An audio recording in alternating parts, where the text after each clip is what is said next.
You wake up, and the silence is louder than any argument you've ever had. No buzzing phone, no footsteps down the hall, no one calling your name, asking what you want for breakfast. Just you, and the quiet that presses against your chest like a weight. This is the part no one talks about. The morning after the life you built disappears. The first morning where you're not a husband anymore, just a man, alone. And it hurts. Not because someone left the bed, but because your sense of being needed left with them. You sit up. You check your phone out of habit. Nothing. No good morning. No missed calls. Not even spam. You're free now, but it feels less like freedom and more like floating in deep space. No direction, no gravity, no reason to land. And that ache in your chest, it's not for her. It's for the version of you that made sense when she was still around. Brother, if you've ever felt this strange, hollow, invisible pain, you're not weak. You're not broken. You're becoming. Before we continue, drop a comment below. I choose solitude over chasing. Let the world know you're not running. You're rebuilding. Now, let's talk about what happens when you don't fill the silence, but face it. 1. The space that builds you. There's a silence that only men who've loved deeply, truly understand. It's not the silence of peace. It's the silence after someone stops saying your name, after the laughter disappears from the hallway, after the scent of her shampoo fades from your pillow, after her toothbrush is gone, and you still catch yourself reaching for it. You stand in the kitchen, not because you're hungry, but because it's the only room with a light on. You stare at the coffee machine, wondering why you even made 2 cups out of habit. Old rituals remain, but they echo now. They remind you of what's missing, not what's present. This is the space after marriage that no one warns you about. Everyone talks about the heartbreak, the lawyers, the paperwork, but no one prepares you for the emptiness. Not the kind where you cry and scream, but the quiet kind, where you sit alone with yourself, and there's no distraction strong enough to drown the ache. This space isn't loud, it's hollow, and that hollowness begins to whisper things like, "You're not good enough. You failed. You're not a man if you couldn't keep your family together." And those whispers become louder when you're alone at night. You don't just miss her. You miss the version of you that had a purpose, that felt needed, that felt chosen. You begin to question everything. Was it your fault? Were you too distant, too soft, too demanding? You try to replay memories like movies, but all the endings feel like reruns you can't rewrite. And here's the dangerous part. You start seeking noise, distractions, anything to avoid facing yourself in that mirror. You chase attention, you swipe right, you text people you don't even care about. You go out, not to have fun, but to feel wanted, even for a moment. Because the silence, it exposes what you've buried. It exposes the pain you never addressed, the anger you never released, the shame you never named. But let me tell you something few men ever hear. This space isn't your end, it's your crucible. Because in this void, you finally stop running. And when you stop running, you start rebuilding, not from bitterness, but from truth. You begin to notice things, the way your breath slows when you stop checking your phone, the way your mind clears when you walk without headphones, the way your soul softens When you stop pretending you're okay, you cry in silence. And that's strength. You journal the thoughts you were too proud to say out loud. And that's growth. You lift weights not to look good for her, but to reclaim the body that carries your story. You clean your space not for guests, but because chaos outside mirrors chaos within. Slowly, you begin to feel something returning. Not hope, not yet, but awareness. Awareness that maybe, just maybe, this emptiness has something to teach you. Maybe it's stripping away the roles so you can meet the man underneath, not the husband, not the provider, not the fixer, just the man. And maybe that man is worthy of being loved, even if no one's telling him that right now. This space is not your punishment, it's your permission. Permission to break, permission to rebuild, permission to become someone new, not because someone else is watching, but because you're watching yourself. And that is when healing begins, not when you forget her, but when you remember you, before her, beyond her, separate from her. Because one day, the silence won't hurt the same. One day, you'll drink coffee without expecting another mug. One day, the bed won't feel too big. It'll feel like your space again. And that's not loneliness. That's sovereignty. 2. The man she can't touch. She texts you again, not because you chased, but because you didn't. Not because you begged, but because you vanished, without bitterness, without noise, just gone, calmly. And in a world full of men who can't stand silence, your absence becomes louder than any message. See, there's something magnetic about a man who doesn't react, a man who doesn't answer out of need, who doesn't perform to prove his worth, who simply holds his position. You've changed now, not because you read a book, not because you learned a tactic, but because you lived through the fire and came out still breathing. You've sat with your loneliness. You didn't run from it. You made peace with it. And that peace, it built something inside you no one can touch. You're no longer stirred by her stories. You don't flinch at her photos. You don't wonder who she's with, because you've remembered who you are and the truth. That unsettles her, not because you're trying to manipulate her, but because you're no longer available for manipulation. You've become untouchable, not cold, not bitter, just solid. The kind of man who no longer dances for validation. You don't try to be interesting. You are interested in your life, your growth, your mission, and that is why women who once had control now feel powerless around you, because you've reclaimed your power. By no longer placing it in their hands, you show up calm, not cold, present, not needy, decisive, not defensive. You're not scared of rejection, because rejection means nothing to a man who doesn't chase. You're not trying to win someone back. You're too busy winning yourself back.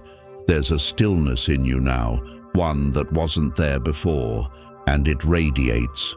It speaks louder than words. She notices you don't try to prove anything. She notices you don't flinch when she pulls back. She notices you don't care if she watches your stories or ignores you altogether, because you no longer play games. You no longer entertain chaos. You protect your peace like a soldier protects his last piece of land. And that makes you different, rare, dangerously composed. You don't react. You respond if it's worth your energy. You don't explain. You embody. You walk into a room, and something in your energy says, I know who I am, and I don't need anyone to tell me. That kind of presence, it can't be bought, it can't be faked. It has to be earned, through pain, through loss, through silence. And now that you've earned it, you protect it.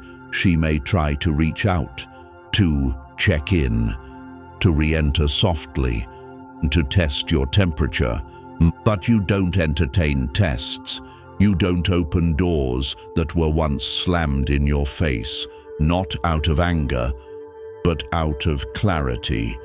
Because once a man has learned to live without someone, he no longer needs to prove that he can. You've moved beyond her emotional reach, not to hurt her, but to honor yourself. And maybe she'll never admit it, but deep down, she respects you more now than ever before, because strength like yours can't be begged for, it can only be built. 3. You became the standard, quietly, completely. Most men look back, you don't. Most men wonder if she's moved on. You've stopped caring, not because you're numb, but because something deeper has awakened in you, something she couldn't break, something no one else can give or take away. You've become sovereign. You no longer orbit around her gravity.